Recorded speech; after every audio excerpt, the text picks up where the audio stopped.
So good morning. Welcome to Lion Cage 2020-2021. My name is Leo Diudo. I'm the director of the Great Valley LaunchBox here at Penn State Great Valley. I'd like to thank all the entrepreneurs for participating in the event. I'd like to thank the mentors that worked with our pitchers throughout the week. I'm going to turn it over to Chancellor Jim Nemes to give a little opening remarks. Then I'm going to turn it over to the faculty director of the LaunchBox, Doug Schumer, who you just saw he and I conversing a minute ago. Doug's going to go through a little bit of the mechanics of how the pitches are going to work. He's going to introduce our judges, and then we're going to get started. So best of luck to all of you, and I'll turn it over to Dr. Nemes. Jim?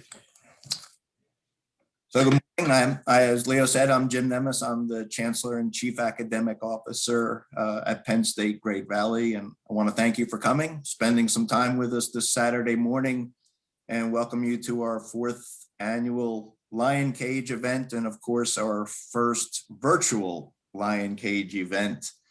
For those of you who don't know, Penn State Great Valley is a special mission campus of Penn State University, with a mission of providing graduate professional education in the areas of business, engineering, and technology. So this Lion Cage event is sponsored by the Great Valley LaunchBox, which was established in May of 2016. We work in partnership with Chester County Economic Development Council and look to support the entrepreneurial efforts of faculty, students, alumni, and our local community. And our mission is really one of education and support, with a goal of taking a business idea to the next level, no matter what that level might be, no matter how early a stage or how mature a business might be. We're looking to provide assistance. The Great Valley LaunchBox is one of 21 innovation hubs across the Commonwealth and part of the Invent Penn State initiative. Nearing its 5-year anniversary already, Invent Penn State was launched to help spur economic development, job creation, and student career success for the benefit of Pennsylvania and beyond. I really urge you to check out Invent Penn State. All of our innovation hubs right now are operating in a virtual environment, so there's a tremendous opportunity to share programming and share content across the state. And what I always say is, while all of our innovation hubs are different, we do share that one common goal of advancing entrepreneurship. So again, I want to thank you all for coming. I want to acknowledge our sponsors for their support. And I really want to particularly thank mentors and judges for the time that they've devoted to making sure that this event is a success. Good luck to all of the participants. And with that, I will turn this over to Dr. Doug Schumer, who's our faculty director, to give you a little bit more of the logistics of how Lion Cage will run. Good luck to all. Thank you for coming. Thank you, Dr. Nemes. So once again, contestants, speakers, judges, mentor coaches, sponsors, audience, welcome to Lion Cage 2021, our 4th Great Valley Pitch Competition. We have a full half day of pitches, which will be judged to determine award winners. Each startup team will have 7 minutes to pitch, followed by 3 minutes for the judges to ask questions, and then fill in your score sheets, which will be automatically rolled up for the purpose of determining the winners at the end of the day. Contestants, there is a timer available for your viewing on the screen. We've named it Becky Stenko, if you want to find it. Right now it says 7 minutes. When it hits the bottom of 7 minutes, once your pitch starts, I will be muting you. regardless of whether you're done speaking or you're in the middle of a sentence. So please pace your time as you see that you're getting down to a half minute. Start thinking of wrapping up no matter how many more pitch slides you have in your deck, because you will be cut off with a hard stop. We don't do that to be rude or inconsiderate or make it difficult for you. We do that simply to create an even playing field that's fair for all of the contestants. It's meant to be an educational experience. We have some student teams that are competing today. They may not be as far along in some cases as the more mature startup companies and entrepreneurs. So the judges, you may want to take that into account in making your comments and questions. So good luck to you all. And with that, let's get started. Judges, in your worksheet packet, you'll be scoring the first team, and that is the workbook tab labeled Moto Tray. We're doing things a little out of sequence to take account of who's here and on time, okay? So the tab is labeled Moto Tray, and who is presenting from Moto Tray? All three of us are gonna, or four of us are gonna present. I was just gonna say, I think we're missing one of our team members. I'm not sure if you brought him over. Oh, there he is. Okay. Okay, I'm going to unmute Bella, Dominic, Me, Allison, Dom, and Tom. and we're looking for one more, and that would be not. Doug, you don't need to unmute them. I think they can unmute themselves. Oh, they can. Yeah. Yeah. Okay, so please, Moto Tray, unmute yourselves, and we'll do our best to mute you at the end there. Okay? Okay. When you're ready, go. Alrighty, so we are Moto Tray. I'm Isabella, and my teammates are Thomas, Allison, and Dominic. So the main problem that we're trying to solve is eating within a car. Eating in a vehicle while driving and while parked can be messy and an uncomfortable experience. People attempt to balance food items on their center console or on their lap, and there's just not enough room, and then this can cause spills and stains on your clothes and in your car, and nobody likes that. There's just not enough room, and it's a very uncomfortable situation. So the Moto Tray is the solution to this problem. We want to create a safe solution that offers comfortability, less mess and stress, added convenience, and a personal color selection for the trays, all at a reasonable price. These are the main characteristics that stuck with the team through the entire design process in order to produce a prototype to fit the market. Eating in your car, whether driving or stationary, is not something everyone will want to do. The team has adapted to this by expanding the design to accept personal belongings that are easily organized and conveniently stored as well. Our solution was to create a 3D printed design that would be able to be used in most, if not all, cars and hold your typical fast food meal. This design is able to be attached to the vehicle by either clips attached to the air vent in the vehicle or suction cups that would attach to the window itself. The group took measurements of the most popular fast food place boxes and containers to ensure that our design would be able to fit every single container that is on the market currently. We got feedback from all of our potential customers through surveys that we put out online. And through that feedback, it was found that one of the most common things that customers were looking for was a little area to put your sauce in while you're driving, considering that's what would spill the most and cause most of the problems. So as you see in our design, we have a little sauce area up front. We also built up sidewalls, preventing anything from sliding or falling or moving around while you're driving and turning. For our business model, revenue is going to be derived directly from charging customers, and the price is based on customer feedback, which is currently around $20. We're also going to be directing our sales to be based mostly online. With this, we're going to be placing ads in high traffic areas to increase revenue, and also pairing it with different advertisements in social media and in websites. Since this product is designed for a wide customer base and is targeting really anyone who eats within their car while driving or even as passengers as well. Also, in order to keep costs down, 3D printing is going to keep production costs low, with the product now ranging around $10 to make, but that's just using base products that we've gotten.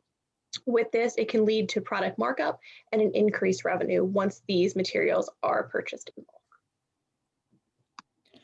So this is our current go-to-market plan. Our ideal customer would pretty much be anyone that drives a car and gets fast food, maybe even once a week, maybe even less.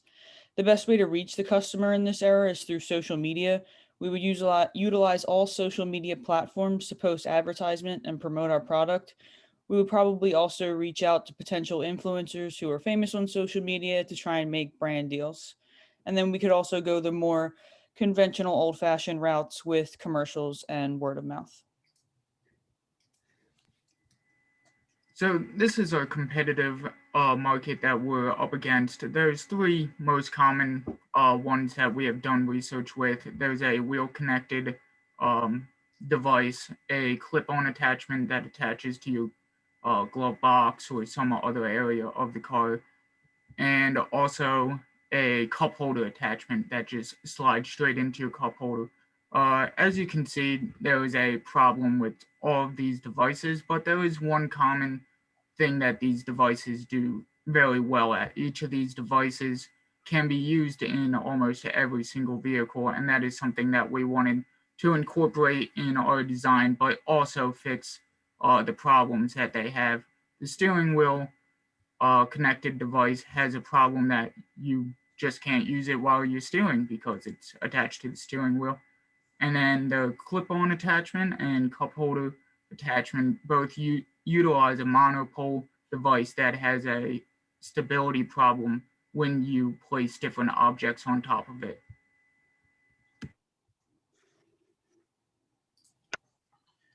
So this is our team. Isabella was pretty much the CEO and project manager. She kept us on task and on schedule with the deliverables.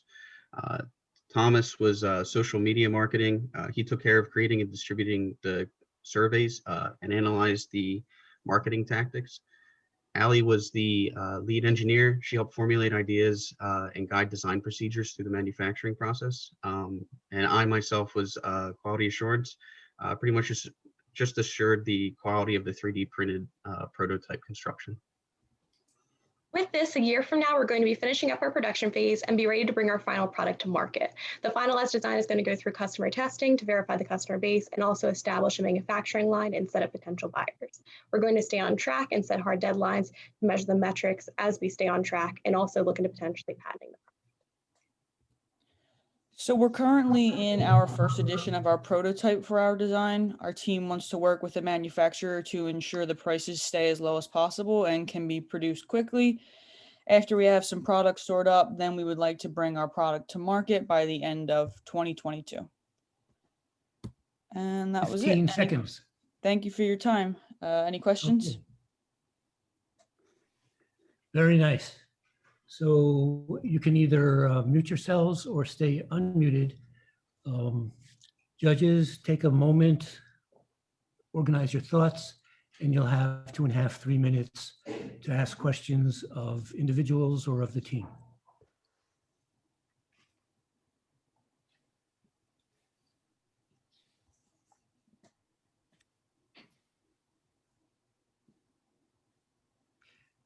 And judges, be aware that you are muted. So to speak up, you'll need to take an action to unmute yourself.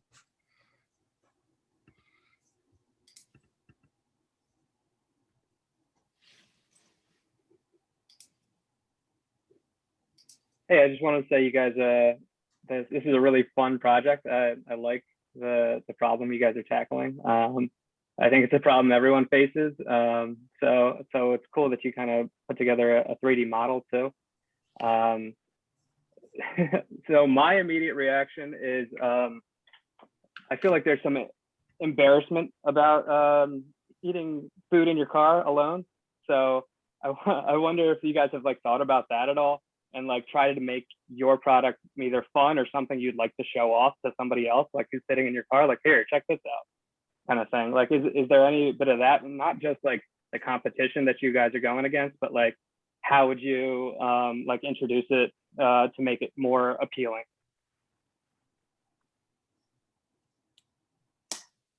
Allie, do you want to go ahead and take that question? Yeah, absolutely. So with this, we've really incorporated a nice customization portion to this.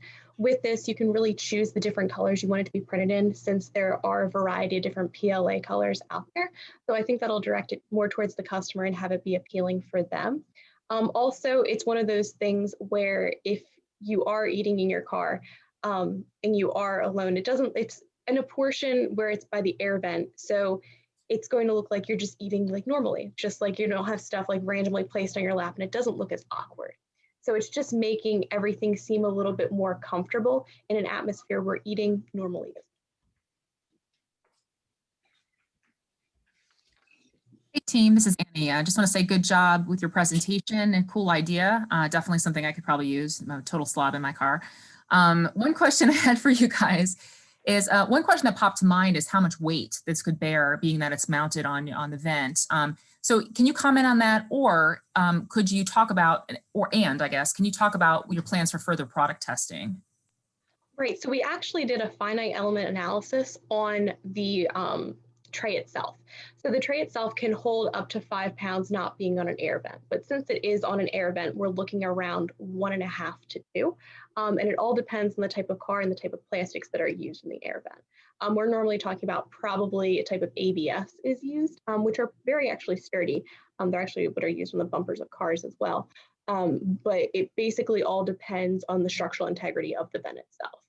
We've utilized rubber holders, which are going to be not as aggressive when holding it onto the vent. And we're also looking at when you do place this on the vent, it is going to be on the bottom portion. So it is able to lean on like the slot where there is more structural integrity. Judges, 10 seconds for a real quick one, if anybody has another question. And then Yeah, I'd love one quick one. What's your biggest hurdle going forward? I think I can go ahead and take that one. I think the biggest hurdle would definitely be the marketing side of things. We're engineering majors, so we don't really focus on that too much. But I just think that we kind of have a good basis idea about really relying on social media, and that would kind of be like our target audience. So I think the biggest hurdle will be getting the product out there. But I think when it's out there, people are going to love it. Bella, thank you so much. And Moto Tray, very nice presentation. I appreciate it. Our second pitch team will be describing Luna, Luna. And when you're ready, so we want Luna, are you here? Very good. Jessica, is that right? Okay, hello. Okay. Can everyone hear me? Yes, very clearly. All right, wonderful. I am going to share my screen here. Hold on 1 second.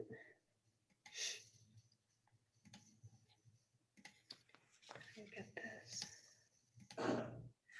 Okay, hi everyone. I am Jess Pagoni. I am co-founder and CEO of Luna. And I am excited to be here today to share our story with you. Before I jump into our story, I wanted to share Liz's story. This is Liz. She is a chief people officer at a 200-person technology company based in Philadelphia. And she called me a couple of weeks ago to share some frustration she's having, just in general about a rapid increase in attrition she's experiencing for her organization. In the last year, it's increased from 20% to 30%.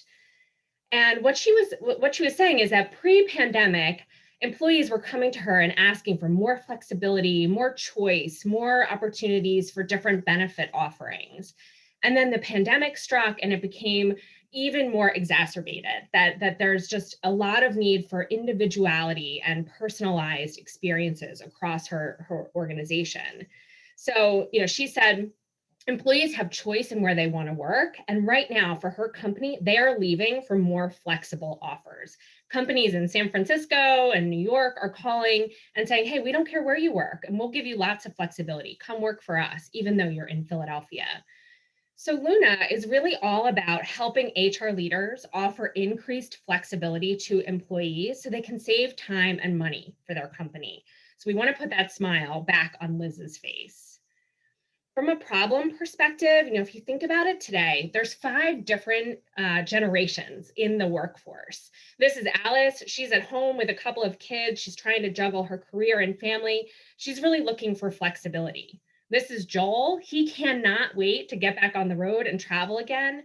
In fact, he's hoping his employer offers a work anywhere option moving forward so he can just kind of travel the world as well as get his work done. And this is Carrie. She's really leaning into her career and she's focused on professional development, training, mentorship opportunities, and they all want different things from their employer. So the data out there shows that 46% of employees are looking for more flexibility. They've either left their job because they found something with more flexibility or they're currently looking to leave. So roughly half of a workforce at any time is looking for more flexibility. And what makes it even more challenging for an HR leader is that flexibility means something different to every person.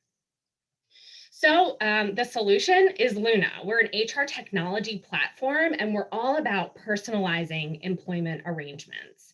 So if you look on the left of the slide here, we have 8 different categories that essentially we've codified. Like, what can you personalize? Paid time off, professional development, flexible schedule, and all of that then gets selected within the platform. Employers are picking what choices they want to offer, and then employees select what choices they want to make that meet their life. Our tagline is work designed for life. So we're really focused on trying to meet employees where they are.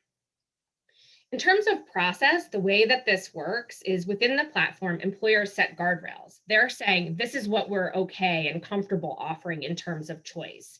So if you're not comfortable offering the opportunity for team members to take a sabbatical at some point, you just turn that choice off. Then employees receive an email and they log into the platform and select their personalized choices. And they're often making trade-offs. Maybe it's more PTO for less take-home pay or less bonus for more base salary. And then the employer has the opportunity to manage and analyze this information. So they're really thinking about, what can I do to further enhance this over time? And that's core to the process, is that this is a cycle. It repeats, and we recommend roughly once a year, employers are asking employees to complete the process again. So as lives evolve, as your preferences or needs change as an employee, you're able to select new things that meet your needs at that time.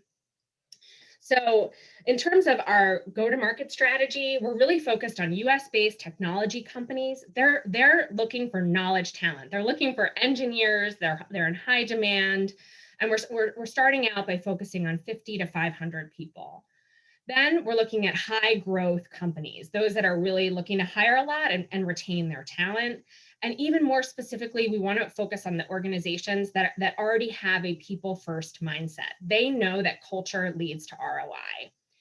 We're going direct to customer via a variety of marketing channels, as well as partnering with other companies like brokers, outsourced HR, and consultancies to further widen our distribution opportunities. In terms of competition, the HR technology space is highly niched. There's a lot of companies that focus on very specific things. So we are the first in this category of personalized employment. There isn't another company doing that today, but there is a lot of talk about personalization and how to be more personalized. In terms of our business model, we have a tiered subscription model, so annual subscription that companies pay either monthly or annually, and this is based on company size. We also offer add-on services for additional cross-sell and upsell opportunities. In 2021, we're hoping to do about $400,000 in revenue across 30 customers and then scale from there.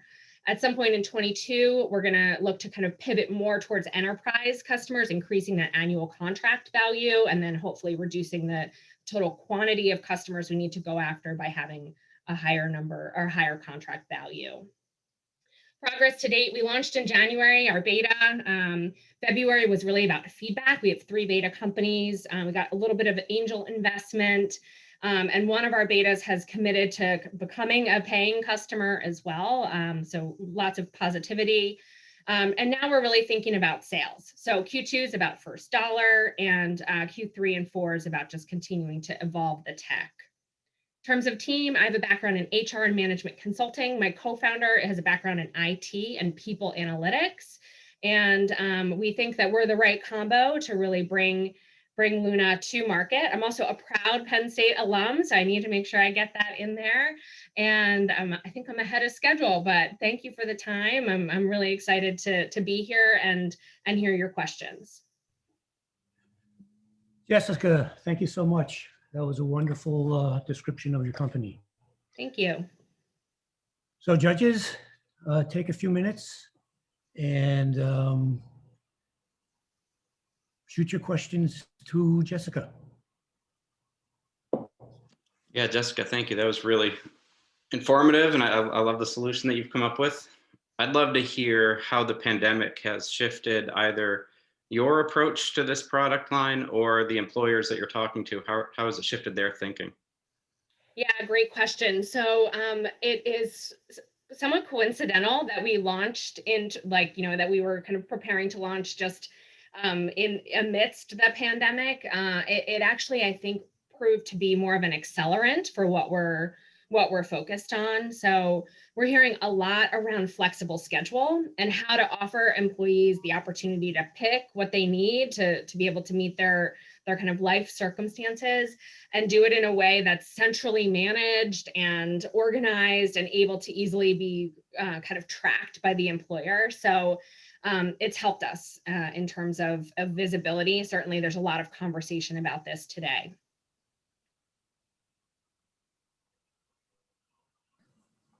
Hey, Jessica, thank you for your presentation.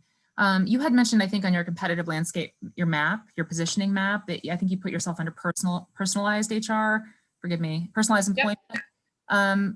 So what are your customers doing now to try to achieve that, and why are they failing? You know, why are they still undermet in that need? Yeah, so as a former chief people officer, I can tell you that it's the mindset has been that you have to keep it standardized. Think about that job offer. You get here's the salary and then the standard set of benefits we offer to everybody. Hey, look how fair we are. And so HR leaders are always trying to build programs or provide benefits that they can offer as a blanket to all employees. And it's often like really deflating because as an HR leader, you then see, wow, we only have like 10% of our team that's actually utilizing this. This wasn't something we built for everybody. It's something we built for only a sliver of the team. So today, some companies are trying to offer choice and just track it in like Excel sheets or on the edge of their desk, or they're sticking to the if we build something, we've got to build it and offer it to all. So we think that we're kind of filling a gap right now that leads to increased visibility and fairness from an employee and employer standpoint. Okay. Judges, one more question, and then take a few moments to fill out your score sheet for this last talk, so that you're prepared on deck. Email Wall will be next. I just had one question. I think you guys have done a great job, kind of just from January to now. A lot of progress you guys have made, so that's awesome. Could you just speak a little bit more about the product itself? Like, what does the customer experience look like? Is it a website? Just go through that a little bit more again. Like, are applicants like applying directly to this platform, or how does that look?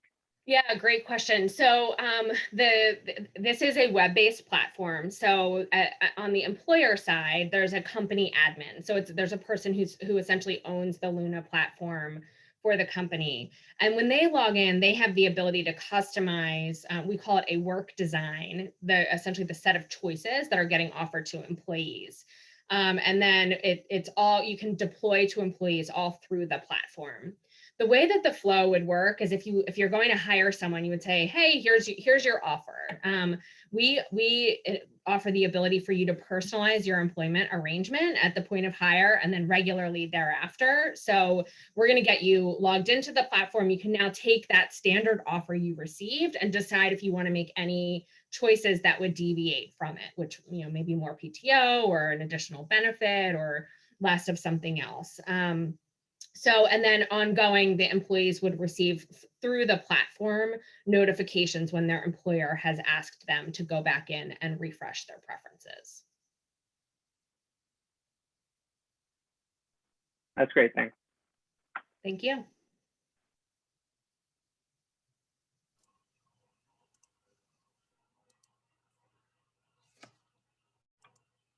Okay.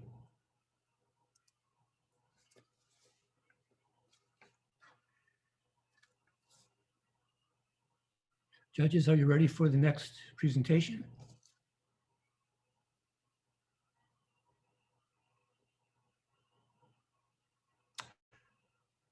Yimeng, Lily E, tell us about your company, 5G Mall.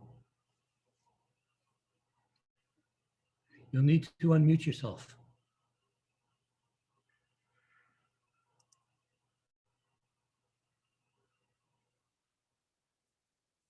Okay. Okay. Can you hear me? We hear you and we see a photograph of you. Oh, okay. So hold on for a second. Okay. We've got you now. Okay, cool. So I'm the founder of the 5G Mall, and today just myself, because we are starting with the funding, and we are right now developing the social shopper. Actually, gonna help local business and same time to improve our customer service. And the problem is we actually analyze with the market with 4 major problems. So the first one is, are you tired of shopping alone? 89% of women prefer to shop with their friends. Why not online? And can buyer tolerate it any longer? Average waiting time is 24 to 40 hours to get an email reply from e-commerce seller. That's very long time. And people hate online on their social media. I'm going to interrupt you for a second. Is it your intention to be showing slides at this time or not? Yes. So you need to go to share screen and click share screen again, and we can see the slides that you're talking. Okay, how about now? It looks good. So people hate ads on the social media, right?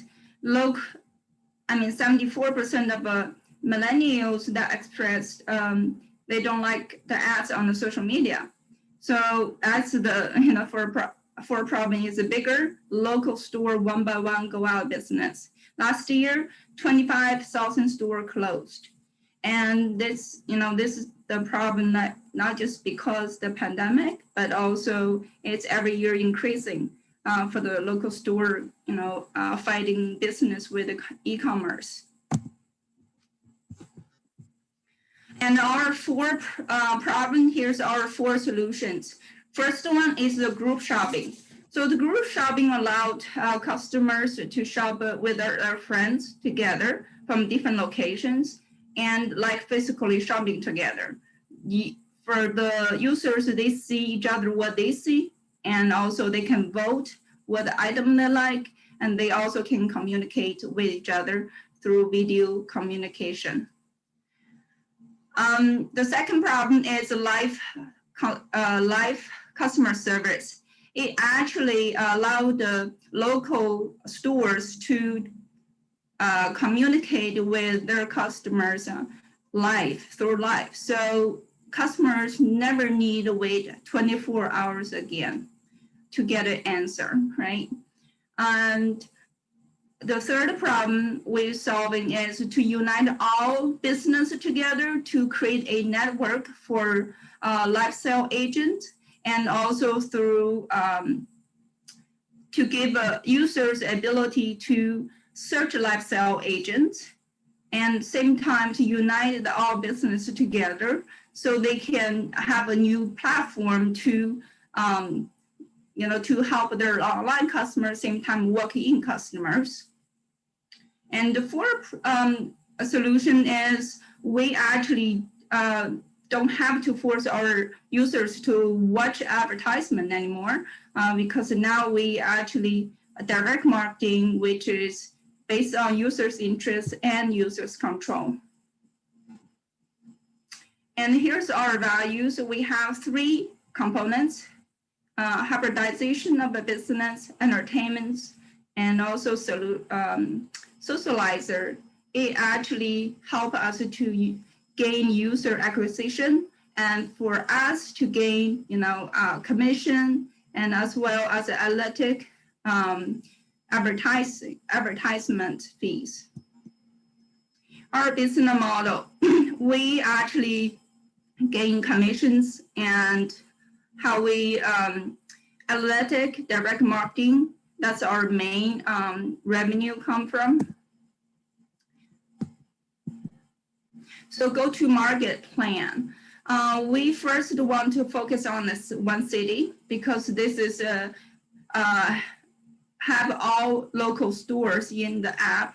So then we go to the region, test the app, make sure updates fix the bugs and updates the software. Then we go to nationwide. And our go-to-marketing strategy is starting with the community and social ads. Then when we have more users, then we starting get influencer and go to more like user influence and brand marketing.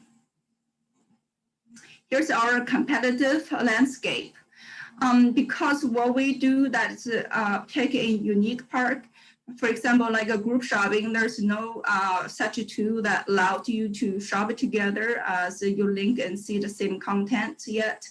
And that's why, make us a little difference from all of them. And they all just do 1 or 2 parts of the, like Facebook. Here's our project and the metrics. We're right now thinking the company is not running yet. So we are thinking about to no commission for business for a while to gain enough traffic. And then we will later on possibly charge a commission, but we want to make sure users are free, and so is the business. We are at right now the quarter 2 and developing the MVP. So at the same time, we're right now starting funding, try to get funding. Here's my team. I'm the CEO, and my CTO is over 30 years experience, the IT guy, and I have CFO that he works in many company with a startup. So it's my CSO. And they're all experienced in this. Thank you so much.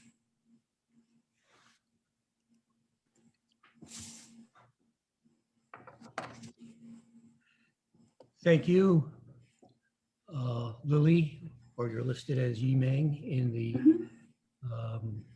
list for the judges. I really like your idea of shopping with anyone from anywhere. That's a very nice social experience.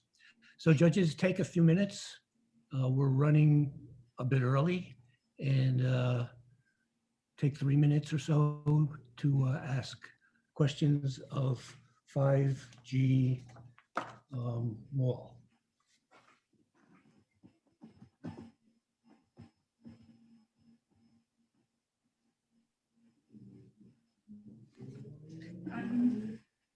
Hey, Lily, it's Annie. Question about your business model. You had mentioned it was commissions and direct marketing. I think it went a little fast for me, so forgive me if I mess that up. Can you talk more about the direct marketing part?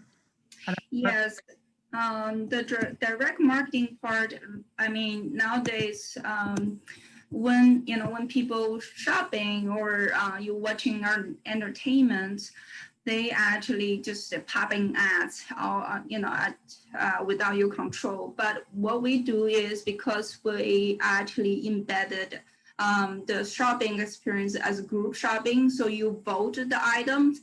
When you vote, we actually know which item you like, and in that case, we help the business brands know which items been chosen, and that's why to help them. And so we don't show the ads direct to our customers, but we actually help the company to pick which one is the better choices and to help them in that way. So it's more meaningful than just what nowadays every day, everybody knows data mining, and now people starting awakening, where my data going? So that right now is the point to stop that, so we take a different approach. I hope I answered your question. Can we take another question? Yeah, I've got a question. Does this particular solution solve any pain points of the stores themselves or the businesses themselves? Did you explore that?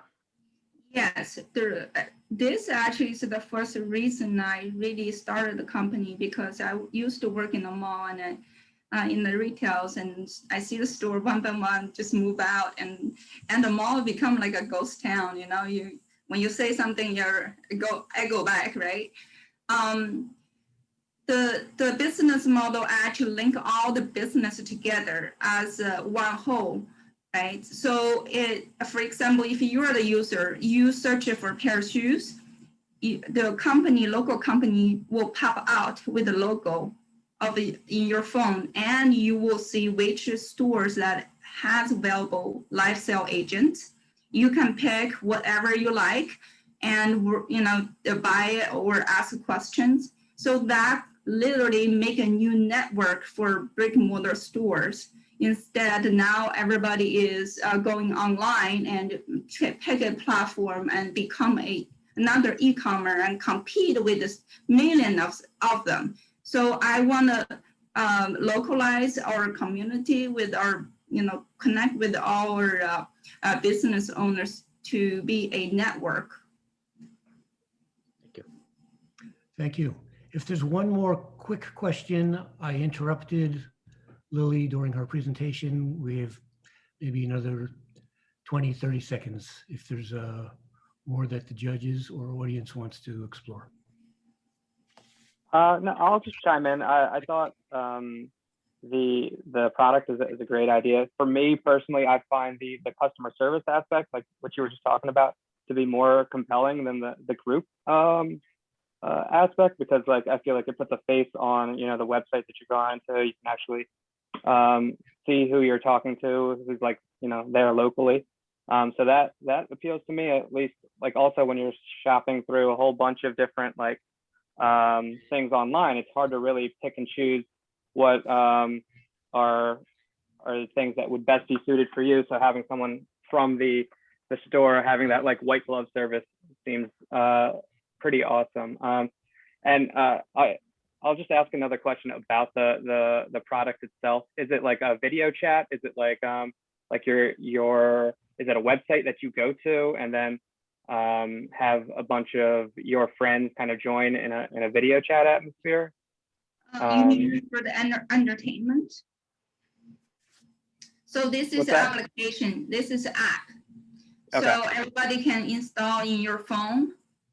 That's what you're asking? Yes, this is application. But on the back end user, the front user, and the back end. So there's two different things. For the users, they actually see just the application and install to their phone. On the other side, we on the back, we actually do with the websites. So for business owners, they want to connect their inventory with us, like plugged in, right? They actually use our website. Okay. So is it like one product at a time? Sorry, I didn't want to overstep the time limit, but I was just trying to get a better idea. Yeah. We actually have quite a bit of time left, but I want to be close to fair to all of the contestants. For sure. Yeah, so So Lily, we're going to move on at this point. Okay. We are running a little early. I don't know if Team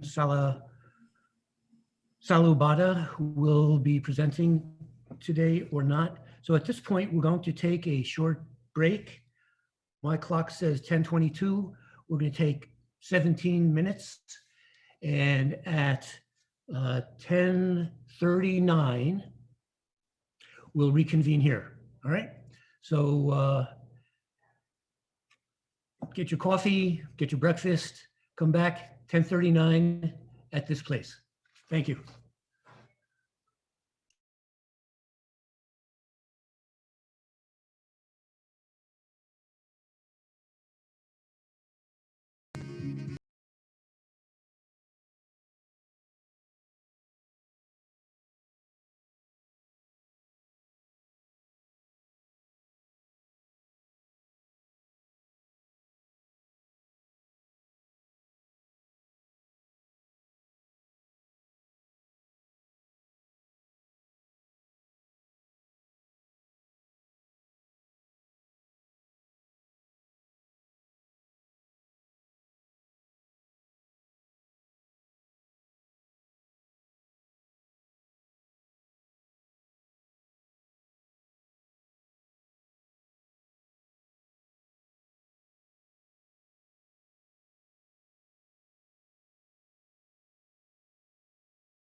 Sitting in the morning sun, I'll be sitting when the evening comes, watching the ships roll in, and then I'll watch them roll away again. Yeah, I'm sitting on the dock of the bay, watching the tide roll away. Ooh, just sitting on the dock of the bay, wasting time. I left my home in Georgia, headed for the Frisco Bay, 'cause I've had nothing to live for, and look like nothing's gonna come my way. So I'm just gonna sit on the dock of the bay, watching the tide roll away. Ooh, I'm sitting on the dock of the bay, wasting time.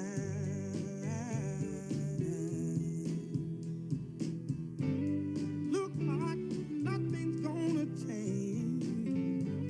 Everything still remains the same. I can't do what 10 people tell me to do, so I guess I'll remain the same. Yes, sitting here resting my bones, and this loneliness won't leave me alone. Listen, 2,000 miles I roam just to make this dock my home. sit at the dock of a bay, watching the tide roll away. Ooh, I'm sitting on the dock of a bay, wasting time.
Okay, we'll be starting shortly.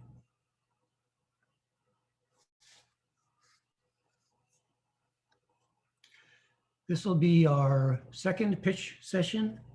We have 3 speakers. And first on deck is adjunction. Do we have adjunction?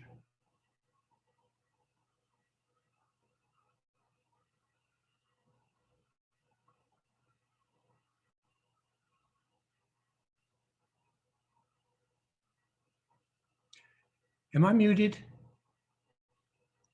Thank you.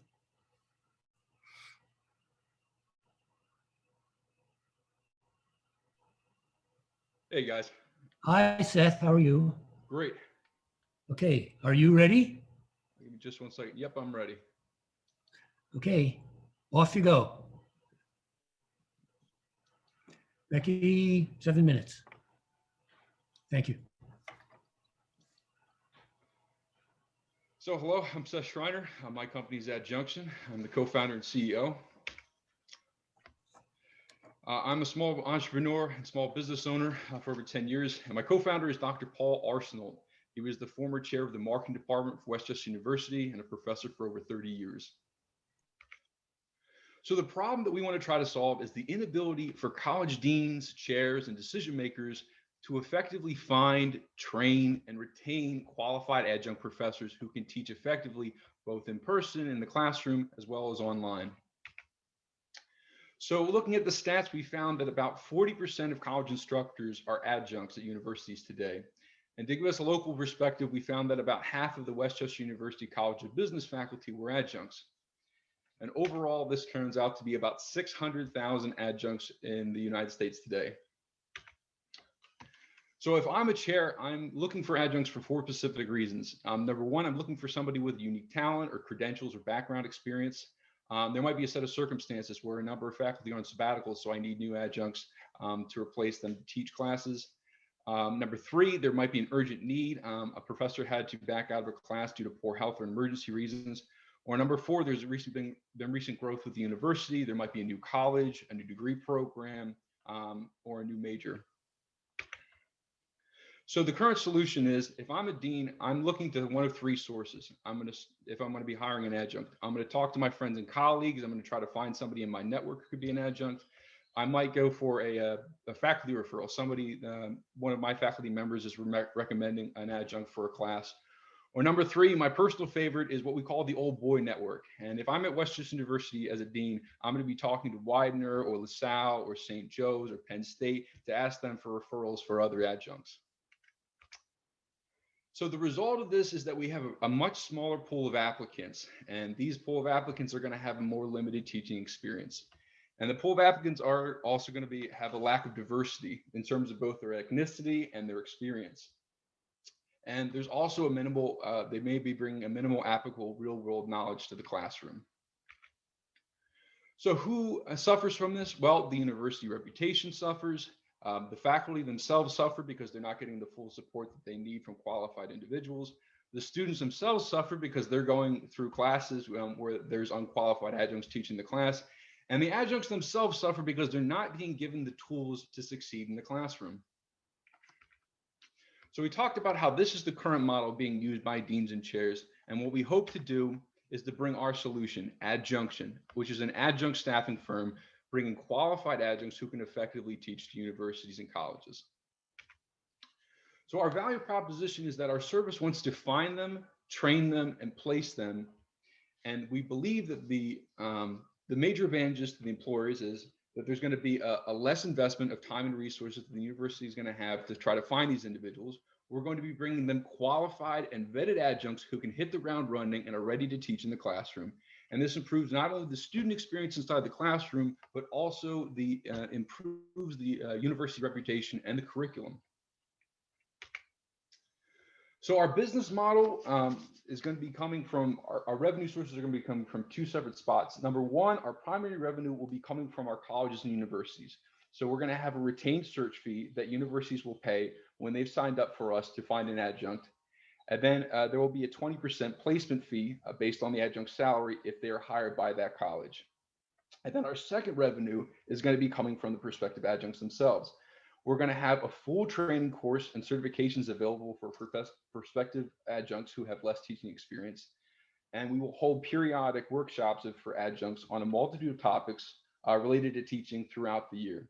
And this is really a win-win for both us and the adjuncts, because we're bringing in prospective adjuncts who we can train, and they're being added to our pool.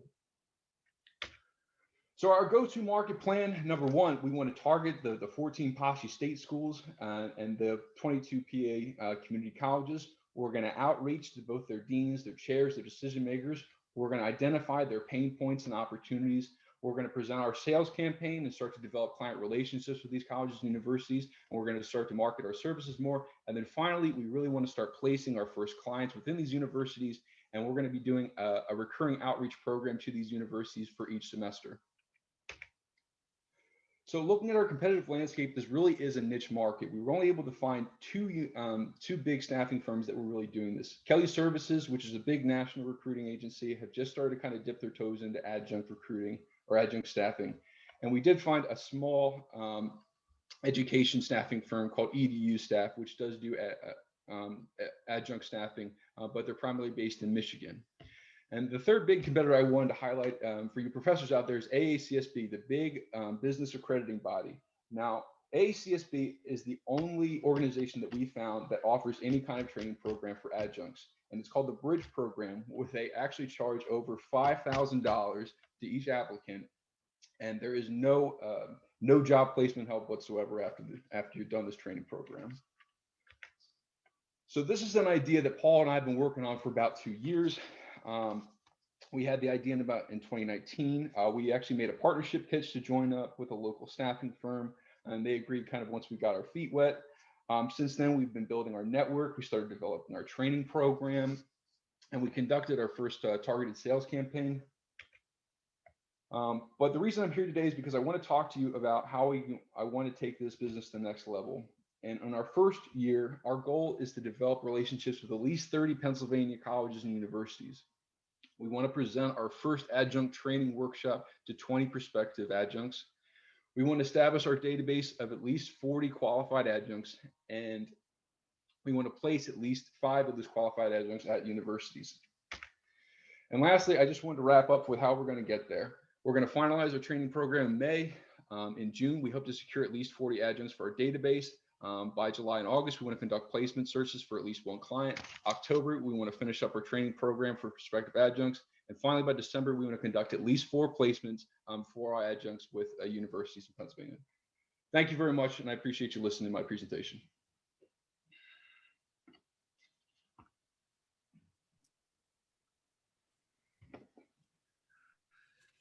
Seth, you left 1 second on the table. You could have kept going. Yes, sir, I did, but I wanted to leave this slide up intentionally. So but a lot of information, but I hope that I conveyed it correctly. Very nice. Panelists, any questions for this startup? Jump in. Thank you very much for the presentation. Good job there. Thank you. A clarifying question. Are you requiring your prospective adjuncts to participate in these training programs for pay?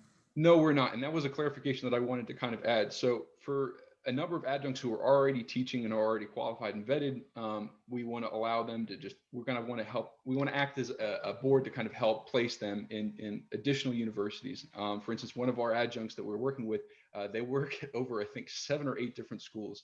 My co-founder, Paul, I think that he had worked for, at least 6 or 7 different universities throughout the area when he was adjuncting himself. Before finding that tenured position. But the training program will be specifically geared toward bringing in new individuals who haven't taught at universities before, so that they're kind of qualified and vetted before we go to place them.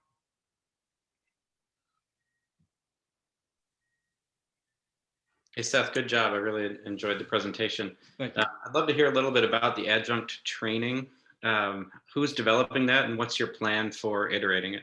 Absolutely. So my secret sauce here is my co-founder. Like I said, Dr. Paul Arsenal. So he was the former chair and marketing professor from Westchester. So Paul's got over 30 years experience, and we started developing the training program. He started to incorporate aspects of how do you go about setting up a lesson plan? How do you develop a syllabus? What are the best materials to use? How do you handle students inside the classroom? So we were bringing all these different aspects all into one training program, so that the adjuncts really wouldn't feel as if they're not ready for any situation that they might handle or they might encounter in the class.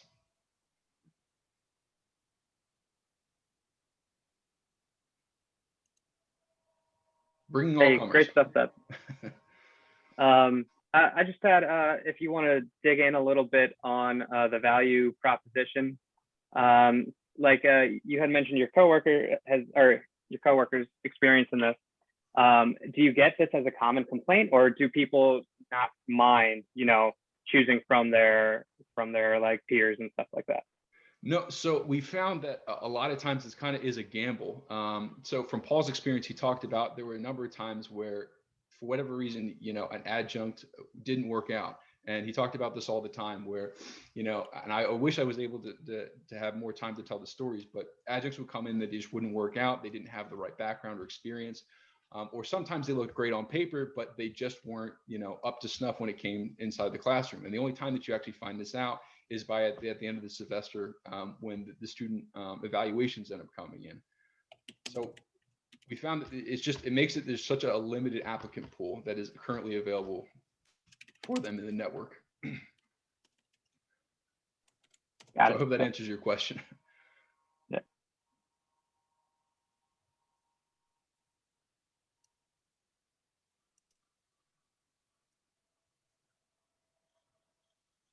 Okay. Any other questions?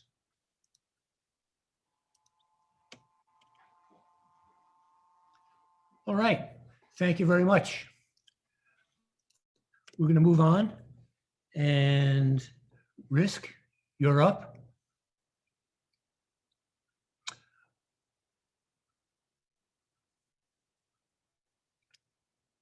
Yolanda, hi. And is it Risk or Rescue? You're muted. Sorry, it's Risk. You had it right. Okay. Yeah. When you're ready, take it away. Okay, I'm Talonda. I'm very happy to be here. I am a company that's concerned with decreasing healthcare disparities in the United States.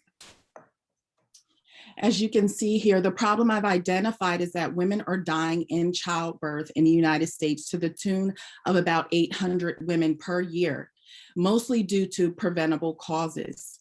As you can see in the chart from the CDC, Black women are dying at almost 3 times the rate of others. And reasons identified have been because of denial and delayed response, women not being listened to, and unconscious bias.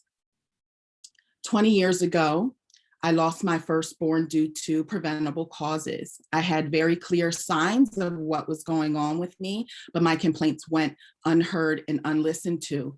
That makes me the perfect person, having been the provider now and having been the patient at one time, to bring light to these situations. Serena Williams had her own story of having had blood clots in her lungs after delivering her child. Even with that history, even being a millionaire, she had to complain and beg and plead for the doctor to do certain tests to reveal what the issue was, and she almost lost her life. Beyonce had similar story of bringing her twins into the world with pregnant-induced hypertension. My solution is to bring an app that's more than an app. It's a training program to providers and patients everywhere. The Listen app hears. My app saves lives. It's going to empower patients and their families through education. It's going to provide coaching on cultural competence to providers and real-time coaching at the bedside to save time. It's going to coordinate with the electronic health record. It's going to support women postpartum, which was identified in studies is what women want. It's going to drive business for hospitals and decrease healthcare disparities. When the app is downloaded, the person can choose whether they're the provider, including the nurse or whoever's taking care of the patient, or pick whether you're the patient. For providers, it's going to serve as a reminder that we are to list. What is the woman complaining about? We're to investigate what's our assessment saying. Take complaints seriously. While you may have delivered 1,000 babies, this might be the mother's first child. Then we're going to treat what tools are in the toolbox, what bundles or policy has your hospital adopted to help patients. We're going to evaluate, do we need a different tool? And then what are the needs of the mother going forward? Studies show that up to 42 days postpartum, women are dying, and even up to a year. As far as the patient is concerned, it's going to take a detailed health history. Anything in my health history that's troubling, that can cause problems for me during birth, it's going to red flag it. It's going to educate patients in order to equip them. It's going to assist by setting reminders. It's going to record new information, and it's going to support postpartum. There's an Alexa-like function that can help new nurses who's not experienced these problems before, right at the bedside, in order to save time, because time is life. So that red flag in my app coordinates to the maternity unit when I go to deliver my baby. So at a glance, the people who are working, the nurses on the unit can tell how many red flag patients do we have, yellow, and so forth. So I'm going to stick closer to my coworkers' pod in order to answer call bells quickly in order to help women. The model we are using are in-app purchases, freemium subscriptions, and advertisements. As you can see, we have listen merch that we're going to advertise to hospitals as well as the patient. This is a campaign. Hospitals should be prepared to announce loud and clear that we're listening to women, we hear you. And then women should be proud to wear shirts and nightgowns that says, I want to be listened to. The social media function is different from what's on the market because it's based in evidence-based practice. So if I had a problem, say hypertension, I'm going to go into the cohort discussion board dealing with hypertension and placenta previa and so forth and so on to find people who have dealt with that situation. And then also what's needed is support groups, real time for people who have had unfavorable outcomes. So for mom or for mom or for dad to have support if he's lost his wife. And then we need to worry about HIPAA compliance and privacy rights because this is medical information.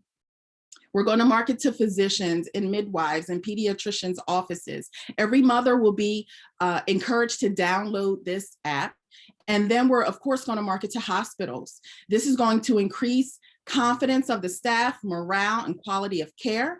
For moms, it's going to decrease delays and complications and ultimately deaths. And for hospitals, it's going to increase patient satisfaction, their reputation, and business. I've found 2 apps that are not nearly as full-featured as mine because we're bringing together the patient, the provider, and the community, all centered around delivering the best care to this patient. Myself, I'm a practical nursing instructor and Amazon bestseller as of December. I'm a part of the equity steering committee at my place where I work. And then my partner, Dina Torrey, who couldn't be here today, she's the owner of Virtual Detour. She has years of experience in data analysis and market research and was also an ambassador on the Culture of Change and Innovation team in her place of business. We, in 1 year, hope to have our app designed and beginning the testing phase. We foresee that within the first year of being on the market, we could generate as much as $500,000. And we're going to measure engagement, customer satisfaction, and app performance. So to sum everything up, the Listen app will save lives. We need to make a difference in the numbers in the United States that has one of the worst rankings of the developed world. We need an app developer, we need investors and sponsors. My hope is to be fully operational within 2 years. We're saving lives. We're offering a platform for providers to get education is the key because women are dying. Thank you. Thank you, Tolanda. Such a compelling story. Judges, panelists, questions for Risk?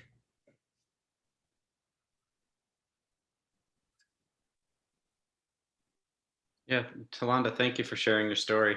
I appreciate it. Obviously, a very noble cause here. I'd love to understand if you've spoken to healthcare providers to understand their appetite for this solution and whether this is something that they could participate in with their current business models. Yes, I haven't spoken to healthcare providers yet. I currently do have students in the hospital because I am a teacher, and I've talked to some of the nurses that work in on the maternity units. Right now, what's happening is that nurses huddle, we all huddle, we exchange report on patients. And so we kind of know what's going on with other people's patients, but there's also education going on in those sessions during huddle. So everyone carries a phone, and nurses do agree that having an Alexa-like function at the bedside can save time. For people who have emergency situations, we call a rapid response, but in the time it takes for the pulmonologist and the IV team to run from the 4 corners of the hospital, the nurse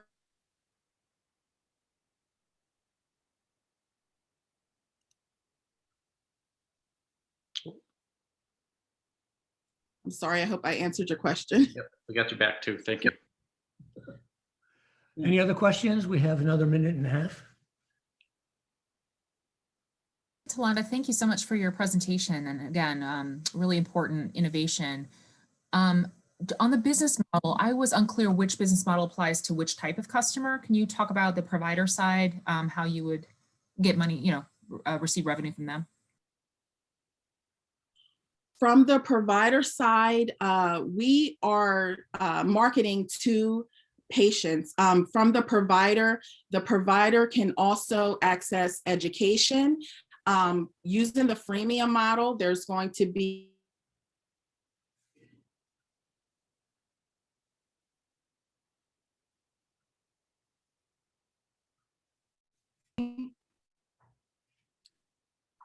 I don't know what's happening here.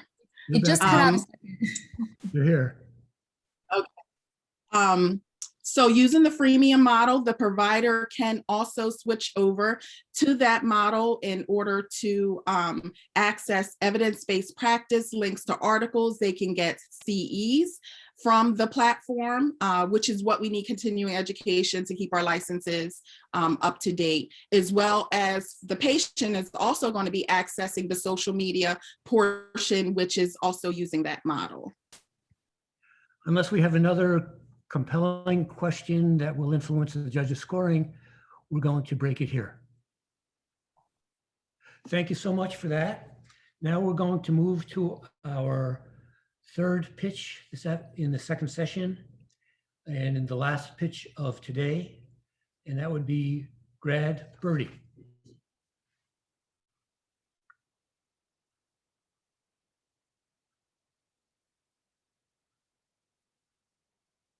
And Grad Birdie has a whole team, right? You'll need to unmute yourselves. Yeah. Hello, everyone. Hello. Or we can't see you. Yeah, I'm trying to share my screen. Can you hear me? Yes. Hear you and see you. So whomever is going to start. Sorry. Yeah. Take it away. So can you see my screen? And can you hear me? Yes. I wasn't able to hear you. So are you able to see the black spot on the side, or it's fine? No, you're good. Go ahead. Okay, just a minute. So I'm not sure what's happening. Let me. So am I audible? Yeah. You're good to go. And we're timing. All right. So 20. Oh, sure. 1 second. Yeah.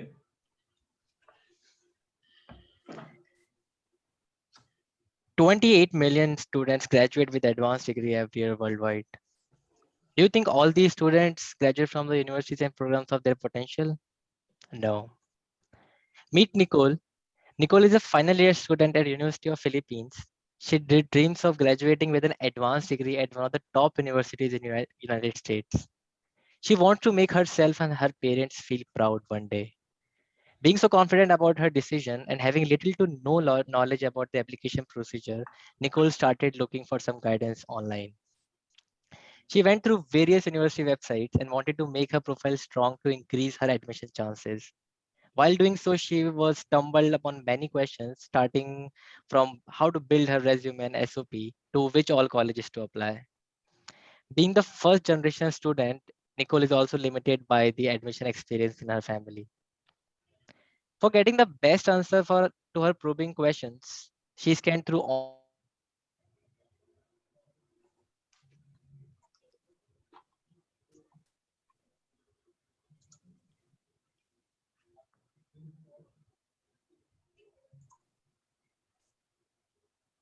At least at my end, the audio dropped out. So check whether you're muted or how your connection is working. Or another one in the team jump in. Can you hear me now? Yes. Yeah. Go ahead. All right. So unfortunately, none of this helped. In fact, going through these forums made her more confused and frustrated. Any idea why Nicole was sad? Well, that's because she had an overwhelming experience of going through much repetitive content. She could not get the answers to her queries due to the incompetent search functionalities of such platforms. Furthermore, the content was not managed timely. For example, many of the answers Nicole found were dated back in 2015. Nicole is not the only one facing these issues. More than 3 million students aim to pursue their higher education in United States, and due to such hiccups, many of them either go for consultants who levy higher fee, approximately $300 per application, or they submit their application based on their own knowledge. This results either in not receiving the admits or getting into the less deserving colleges. To overcome all of these challenges, we introduce you GradBuddy, a one-stop platform to connect like-minded graduate students worldwide. Our buddy makes the daunting university application process easy and helps the student land the university where they deserve to be. We focus on three key aspects to differentiate ourselves from the existing process. First, the platform provides a condensed and seamless user interface with proper content segmentation and moderation. We allow users to connect with their peers to exchange thoughts anonymously. This is to increase participation and expression of thoughts without fear of retaliation. Second, we leverage state-of-the-art artificial intelligence algorithm to enhance search capability and personalization recommendation. We utilize advanced analytics to enable content analysis for improvement. Third, we aim to collaborate with external experts such as professional writers, immigration lawyers, mental health professionals, and university admission team to provide on-demand support to the community members. Our platform will be free and open for all of our members. Initially, our primary source of revenue will come from in-app advertisement. Once we have a stable and robust community of students, we'll start providing on-demand services such as professional writers, loan expert, immigration and visa lawyers. We'll take 15% of the total service fee from our service providers. In the beginning, to bring our presence to the world and get traction in the global market, we rely on indirect advertisements on the existing forums and word of mouth publicity to increase our organic audience. We then plan to invest in direct advertisement by publishing ads to the targeted demographic audience. In future, we also plan to collaborate with social media influencers to boost our marketing campaign. There is no well-established company that caters to the same space we are aiming for. Students mainly rely on forums on Reddit, Facebook groups, multiple other niche forums to answer their queries. All these existing platforms have significant limitations in terms of user experience. GradBuddy will lead its competitors not only in the user interface front, but also in enhanced search capabilities, non-repetitive content, and improved content moderation and segmentation. We are taking a lean and agile approach for product development. Our platform is already under development, and by July of 2021, we plan to have a minimum viable product ready to collect valuable feedback on. By October of 2021, we plan to have a beta version of GradBuddy live for public use. We will then focus on improving the platform by adding new feature sets and growing our team. For the first year after we go live, our primary revenue will be generated using in-app advertisements. And starting from second year, we plan to create additional income by providing on-demand services. Our main expenses will be employee costs, developing and managing cloud infrastructure, and costs associated with running various marketing campaigns to grow the community. Do you guys remember Nicole from the Philippines? With the GradBuddy's community support, she is now a proud member of a top university in the United States. We want to help people like Nicole to chase their dreams from all over the world. Our founding team members have been through the exhausting process of applying to graduate schools and have clarity on pressing issues faced by the members of our competitors' platform. Harsh Anand is a current Penn State graduate student and has over 6 years of industry experience working with management consulting and AI research firm. Rahul Sharma is a recent Penn State alumni and is a skilled engineer with expertise in natural language processing and product development. And I, Neil Vikaria, have over 6 years of experience in business development and management. We are all excited to present our buddy in front of you today. Thank you, and we are open for questions.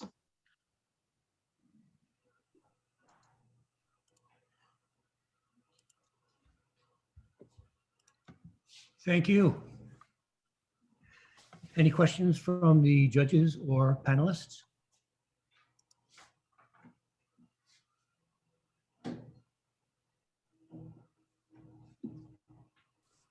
Hi, Raul. Great job with your presentation. So how did you pick your target market, your target user? And why just grad students? Rahul, do you want to take that?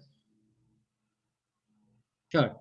So when we were applying through for the universities from the India, like back in 2 years before, we faced numerous issues like which all universities to choose, and there were like no like suitable people to target to guide us. We all went through the same process of going through all these forums and found out that the information is so redundant, not updated, and still all the searches are resulting into the basically previous or like old data, and which is quite not helpful. Some of us went through the consultant route where like our application process were like enhanced, and like things were added to those SOPs and resume, but they were very costly.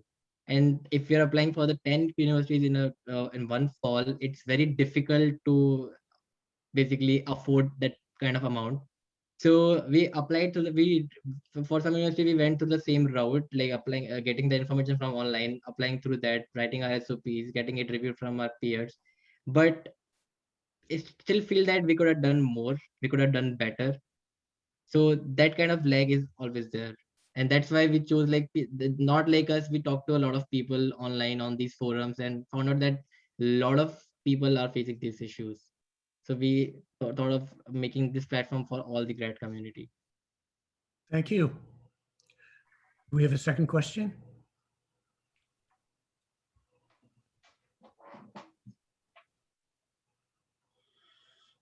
Right.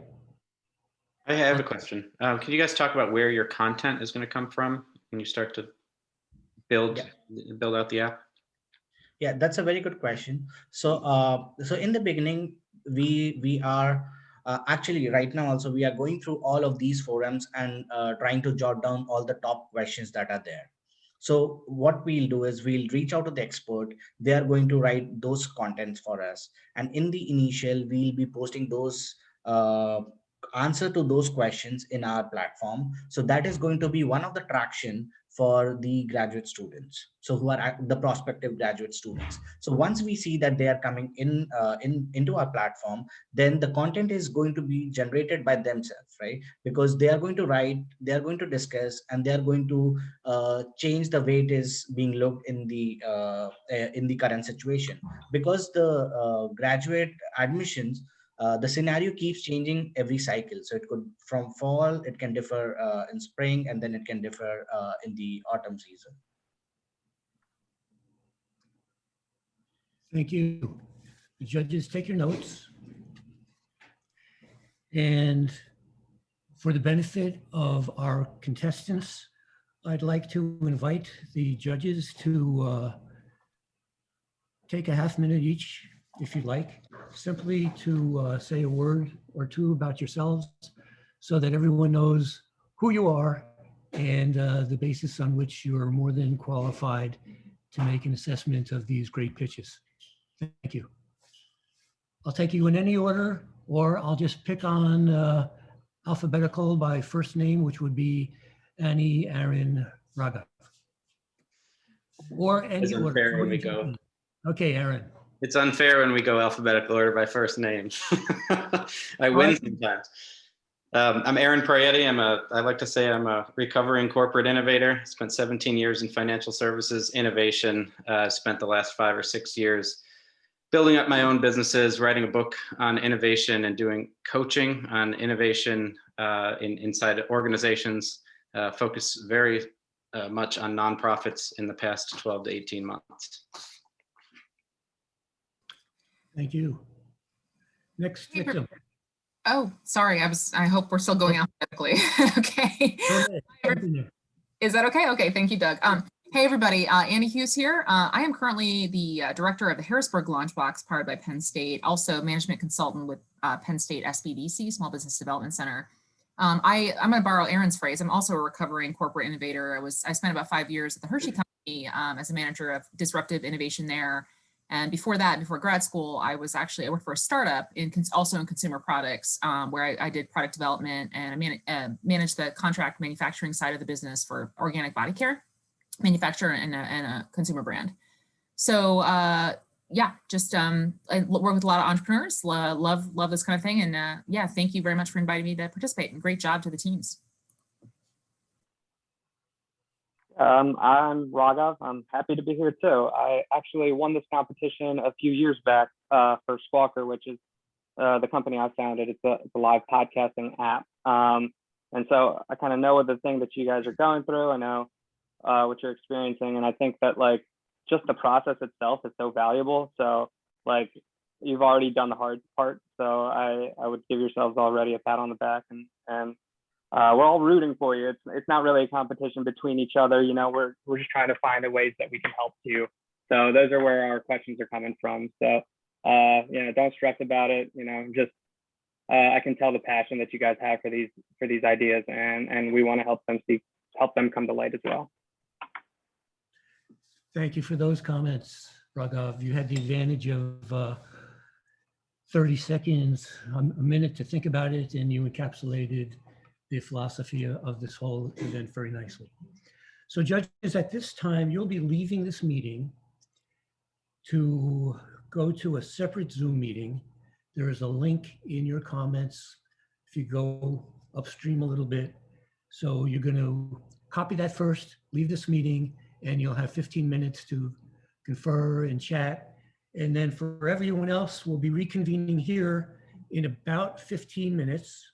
So it's 11:17, that would be 11:32, let's say 11:35, and we'll be back here, okay? See you then, see you there, bye-bye.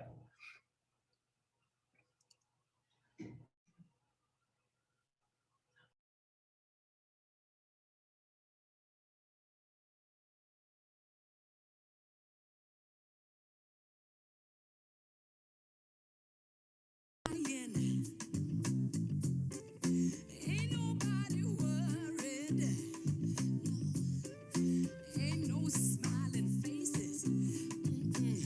No, no,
It's your thing.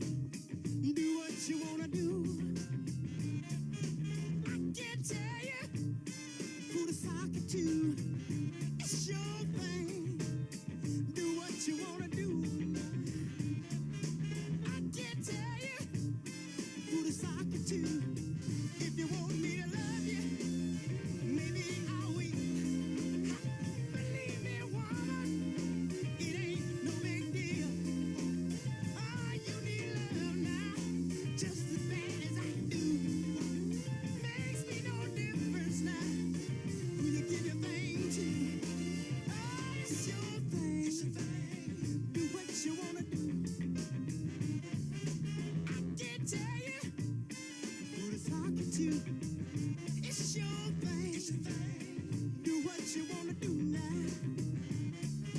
I can't tell you who to sock it to.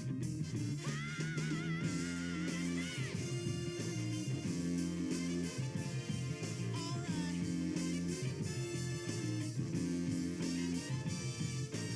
Lord have mercy.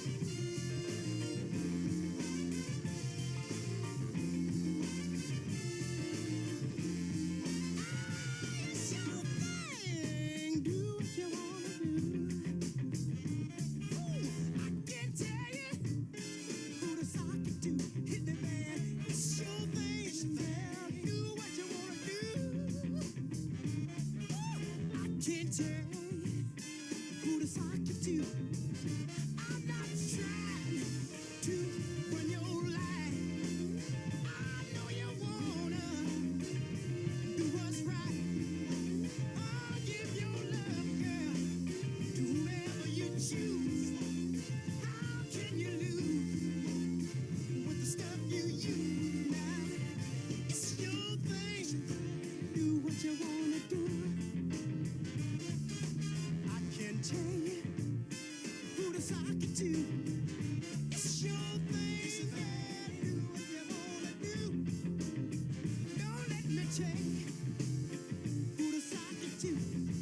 Let me hear you say it's my thing. It's your thing. I do what I wanna do.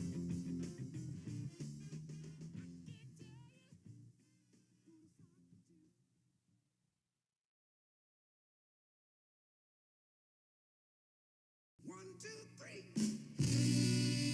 One, two, three.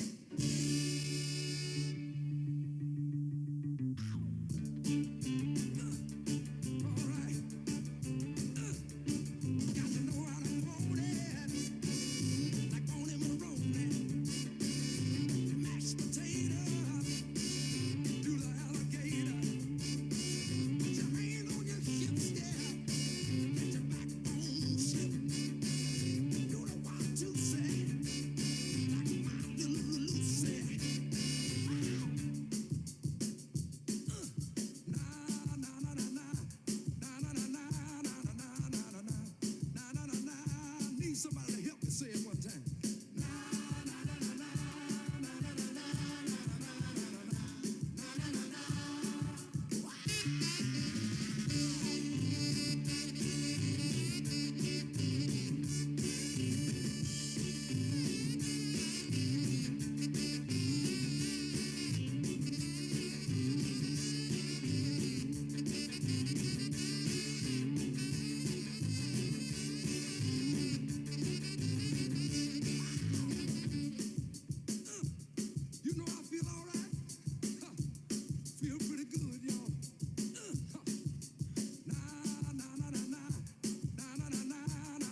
some bottom so that the dancer just won't hide.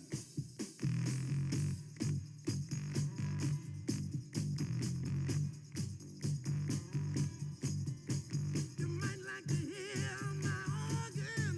I said right, solid right now.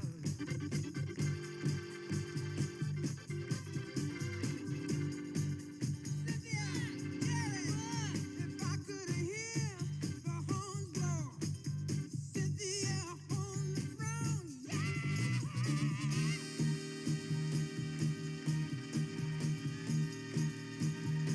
listen to me. Cynthia and Jerry got a message that said, all is well.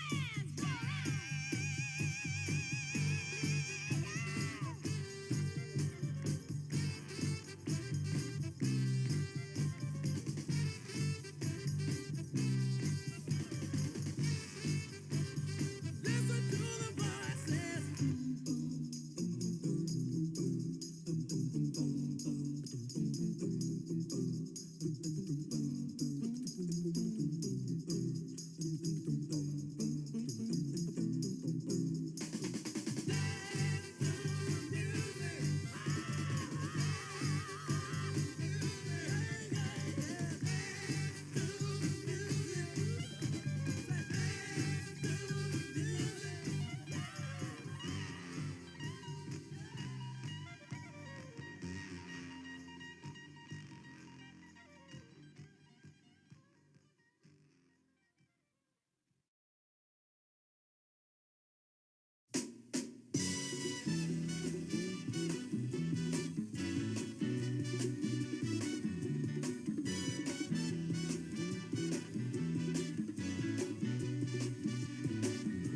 Hush now, child, and don't cry.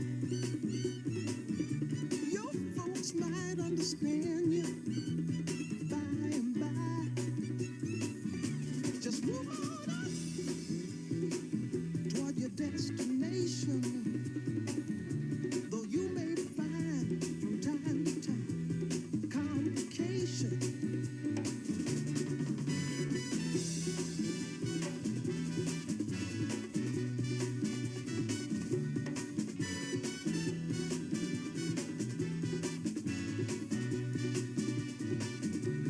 Bite your lip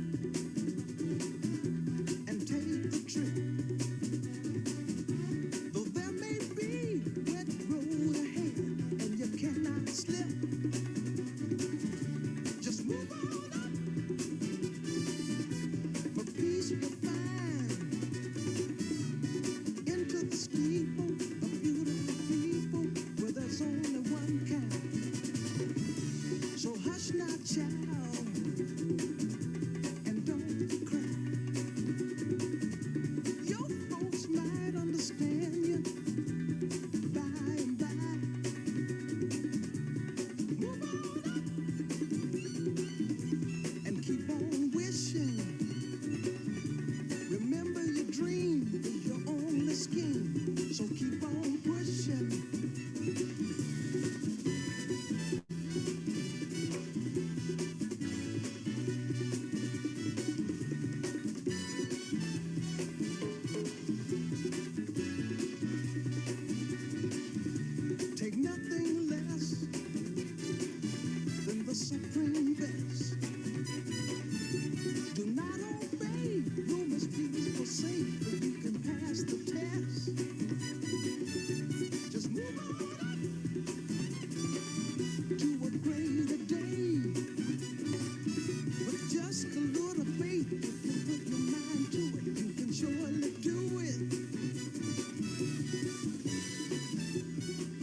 said he's going back to find. Going back to find. Ooh, what's left of his world. The world he left behind. Not so long ago. He's leaving on that midnight train to Georgia. Yeah, said he's going back to a simpler place and time. Oh, yes, he is. Now be with him on that midnight train to Georgia.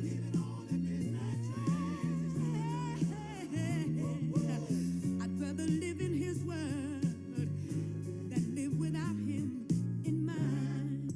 World is his and hers alone. He kept dreaming, ooh, that someday he'd be a star, superstar, but he didn't get far. But he sure found out the hard way that dreams don't always come true. Oh no, so he pawned all his hopes, and even sold his old car. Bought a one-way ticket back to the life he once knew. Oh yes, he did. He said he would. Oh, he's leaving on that midnight train to Georgia. Yeah, said he's going back to find, ooh, a simpler place and time. Oh, yeah, not gonna be with him on that midnight train to Georgia. I'd rather live in his world than live without him in mine. Oh, he's leaving on the midnight train to Georgia. Yeah, ooh, y'all. Said he's going back to find, ooh, a simpler place and time. Ooh, y'all. I've got to be with him on that midnight train to Georgia. I'd rather live in his world than live without him in mine.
Okay, welcome back, everyone.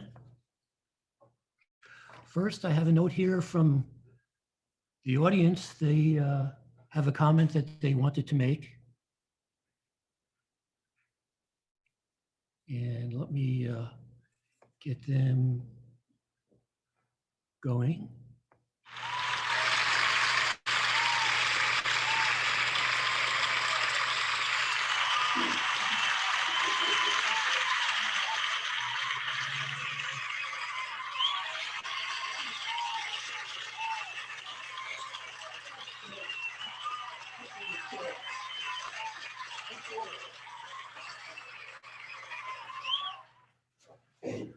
Well, thank you. I guess they enjoyed the event as much as I did.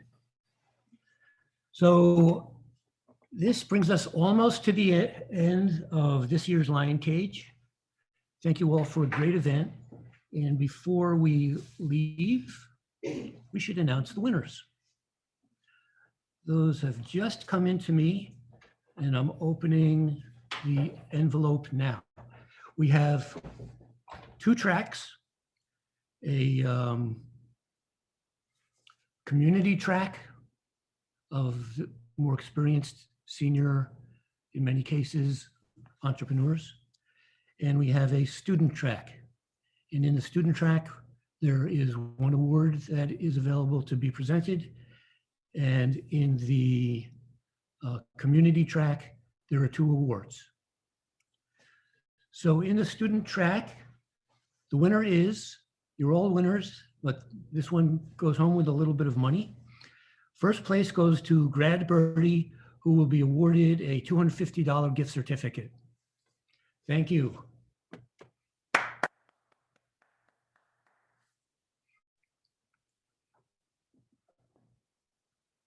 Community track, second place is awarded 2-hour technology consulting with Revolt, a startup company founded and run by Leo, our director of the Great Valley LaunchBox. Second place winner in the community track, Luna. Congratulations, Luna.